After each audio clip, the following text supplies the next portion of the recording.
Pour la suite, échange à la vice-primature entre Alexandre Barraud-Chambrier et une délégation de Proparco, filiale de l'Agence française de développement. Il était question du financement du secteur privé dans la réalisation des projets de développement au Gabon. Jean-Augustin Nzingi, compte rendu.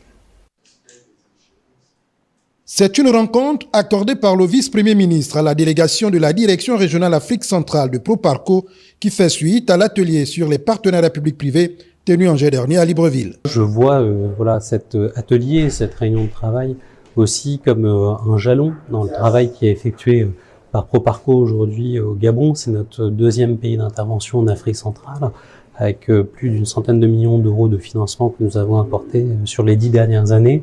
Notamment sur des projets d'infrastructures majeurs. Alexandre Barraud-Chambrier et ses hôtes ont également fait un état des lieux des infrastructures dans notre pays, tout en évoquant les perspectives de développement conformément au PNDT, le plan national de développement de la transition. L'objectif de cette réunion était finalement de prendre en compte, d'être édifié par le vice-premier ministre sur les priorités de projets qui seront réalisés en partenariat public-privé.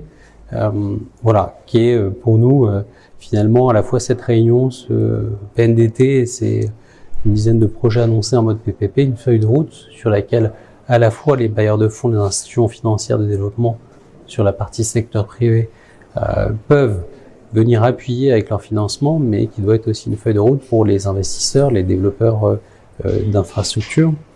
Et donc suite à cette réunion, effectivement, l'idée pour nous est d'identifier précisément les projets, les partenaires avec lesquels travailler et proposer ces financements. Proparco est une filiale de l'Agence française de développement dédiée à l'accompagnement et au financement du secteur privé. Elle est présente dans les 6 pays de la zone CEMAC, en RDC et à Sao Tomé et Principe.